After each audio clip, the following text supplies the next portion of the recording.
ఖమ్మం వరద బాధితులను ఆదుకునేందుకు ఎంపీ వద్దిరాజు రవిచంద్ర తీవ్రంగా ప్రయత్నిస్తున్నారు. బాధితులను కాపాడేందుకు డిఫెన్స్ అధికారులతో ఎంపీ సంప్రదింపులు జరిపారు. హెలికాప్టర్లు పంపి వరద బాధితులను రక్షించాలని అధికారులను కోరారు. దీనిపై స్పందించిన డిఫెన్స్ అధికారులు విశాఖపట్నం నుంచి హెలికాప్టర్ పంపుతున్నట్లు హామీ ఇచ్చారు.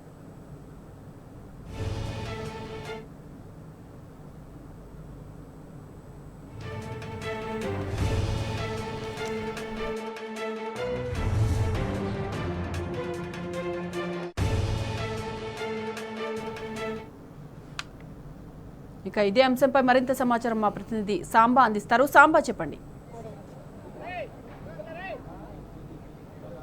సాయిమాధవి, ఖమ్మం నగరం చుట్టూ ఉన్నటువంటి మున్నేరు వరద పోటెత్తడంతో ప్రమాదకర స్థితిలో ప్రవహించడంతో ఖమ్మం నగరం మొత్తం కూడా జలదిగ్బంధంలోకి వెళ్లిపోయింది. ఖమ్మం నగరాన్ని ఆనుకొని ఉన్నటువంటి అనేక కాలనీలోకి దాదాపు 10-12 అడుగుల నీరు రావడంతో అన్ని కాలనీలో ఉన్నటువంటి చాలా ఇళ్లలోకి నీరు చేరింది. వాళ్ళంతా కూడా మొదటి అంతస్తు, రెండో అంతస్తులకు ఎక్కి ప్రజల ప్రాణాలు కాపాడుకుంటున్నారు. ఇప్పుడు మనం ఉన్నటువంటి ప్రాంతం ప్రకాష్ నగర్ దగ్గర ఉన్నటువంటి బ్రిడ్జి మీద ఉన్నటువంటి 9 మంది బాధితులను ఉదయం నుంచి రక్షించడంలో అధికార యంత్రాంగం పూర్తిగా నిర్లక్ష్యం వహించింది. దాదాపు ఉదయం 9-9:30 ప్రాంతంలో వరదలో చిక్కుకుంటే ఇప్పటి వరకు కనీసం ఒక ఎన్డీఆర్ఎఫ్ బృందాన్ని కానీ ఒక హెలికాప్టర్ కానీ తీసుకురావడంలో అధికార యంత్రాంగం ఎక్కడా కూడా ఒక ప్రయత్నం చేసినట్టుగా కనిపించలేదు. ఎప్పుడు ఫోన్ చేసినా ఇదిగో వస్తుంది అదిగో వస్తుందని చెప్తున్నారు తప్ప ఇప్పటి వరకు కాపాడేటువంటి ప్రయత్నం చేయలేదు. ఈ విషయాన్ని చాలా మంది స్థానికులు ఎంపీ వద్దిరాజు రవిచంద్ర దృష్టికి తీసుకెళ్తే ఆయన ఎంపీ కాబట్టి స్థానికంగా ఉన్నటువంటి ప్రజలు ఉన్న విజ్ఞప్తిని దాన్ని డిఫెన్స్ మినిస్ట్రీ దృష్టికి తీసుకెళ్లేట్టుగా చెప్పారు. డిఫెన్స్ అధికారులతో మాట్లాడి నావీ హెలికాప్టర్లను పంపిస్తే కొంత ఉపయోగం జరుగుతుంది. అవైతే ప్రతికూల పరిస్థితులలో కూడా టేకాఫ్ కానీ ల్యాండింగ్ కానీ అవుతాయి. వరదల సహాయాలలో కూడా జనాన్ని లిఫ్ట్ చేసేందుకు అనుకూలంగా ఉంటాయి కాబట్టి ఒక 2 హెలికాప్టర్లు పంపి ఖమ్మం నగరంలో ఉన్నటువంటి ప్రజల్ని కాపాడాలని ఆయన విజ్ఞప్తి చేసినట్టుగా టీ న్యూస్ దృష్టికి తీసుకొచ్చారు. దీంతో వైజాగ్ నుంచి 2 హెలికాప్టర్లు పంపేందుకు నావీ అధికారులు ఒప్పుకున్నట్టుగా కూడా హామీ ఇచ్చినట్టుగా కూడా రవిచంద్ర కొద్దిసేపటి క్రితం ప్రకటించారు. దీంతో ఖమ్మం నగరంలో ఉన్నటువంటి వరద బాధితులు ఒక హోప్ వచ్చింది.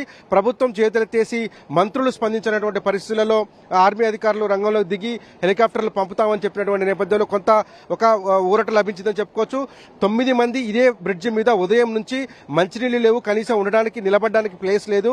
అందులో కొంతమంది బీపీ పేషెంట్లు ఉన్నారని చెప్తున్నారు. గంటకు వారి బీపీ పడిపోతుందని చెప్తున్నారు. భయాందోళన కనపడుతుంది. చూడొచ్చు ఎంత దారుణమైనటువంటి విజువల్స్ కనపడుతున్నాయో. వారి బంధువులంతా కూడా ఆహాకారాలు చేస్తున్నారు. మనతో మాట్లాడేందుకు ఉన్నారు. ఏంటంటే పొద్దుటి నుంచి ఎవరికైనా చెప్పారా మంత్రుల పరిస్థితి ఏంది, అసలు ఏంటి?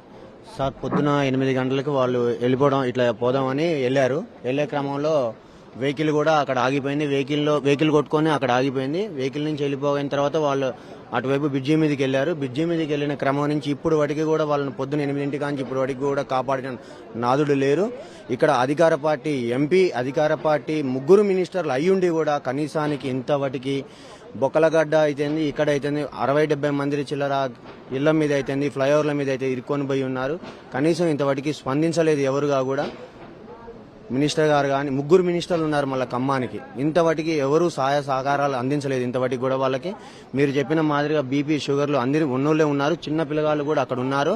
కానీ వద్దిరాజు గారి ఏదో నిర్ణయం మేరకు ఏదో వస్తుందని చెప్పేసి రాజమండ్రి నుంచి వస్తున్నాయని చెప్పేసి అంటున్నారు, వైజాగ్ నుంచి వస్తున్నాయి అంటున్నారు. అది కనుక చేసుంటే వాటికి మాత్రం ఆ వద్దిరాజు గారి కుటుంబానికి ఈ 60 కుటుంబాలు ఎప్పుడు కూడా రుణపడి ఉంటాయి. సార్, ఉదయం 9 గంటల నుంచి గొడ్లు కట్టేసి ఉన్నాయి. వాటిని తీసే క్రమంలో ఒకేసారి వరద వచ్చి పడ్డది. అక్కడ 9 మందిగా కూడా చివరి దశలో ఉన్నారు. వాళ్ళు బయటకు వచ్చే పరిస్థితి లేదు.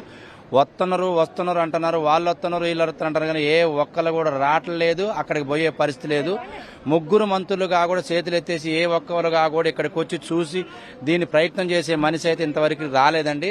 9 మందిగా కూడా ప్రాణం గుప్పెట్లో పెట్టుకుని ఉన్నారు. ఏ ఒక్కరైనా కూడా వచ్చి సహకరించట్లేదు. ఎవరైనా సరే తొందరగా వచ్చి సహకరించి మా వాళ్ళని బయటికి తీసుకురావాలని మీ ద్వారా ప్రభుత్వాన్ని కోరుకుంటున్నాం.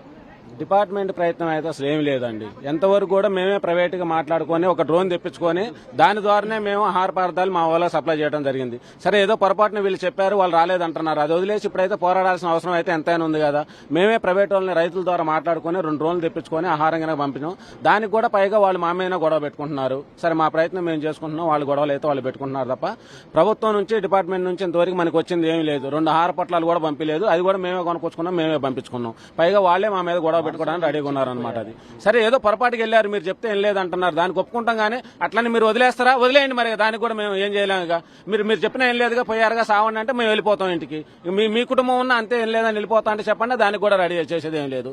ఇక ఎంతకైనా మేమే 2 డ్రోన్లు ప్రైవేట్గా తెచ్చుకున్నాం, 2 లక్షల రూపాయలు కిరాయి తెచ్చుకొని మేమే పంపించుకుంటున్నాం, మేమే కాపాడుకుంటున్నాం. గవర్నమెంట్, ప్రభుత్వం, police department, revenue, rescue team ఎవ్వరు కూడా ఎటువంటి సహాయం చేయట్లేదు. లైఫ్ జాకెట్లు అడిగి ఇప్పటికి 2 ఇచ్చారు, ఇక్కడ ఉన్నాయి, ఇంకొక 3 తెప్పండి సార్, ఆడ 10 మంది ఉన్నారని చెప్పినా గానీ వినట్లేదు. లైవ్ జాకెట్లు కావాలని చెప్పేసి మేము పొద్దున్న నుంచి అడుగుతున్నాం సార్. మాకు 6 జాకెట్లు ఉన్నాయి, లేవు, ఇంకా 3 జాకెట్లు కావాలి. 2 పిల్లగాళ్ళు ఉన్నారు, ఒక లేడీ ఉన్నారు. ఇంకా అక్కడ ఇంతవరకు కూడా ఆహారం కానీ ఏది కూడా వాళ్ళు పట్టించుకునలేదు. ఇప్పుడు వచ్చి అడిగితేనేమో మమ్మల్ని కొట్టడానికి కూడా మీదకి వస్తున్నారు పోలీసులు.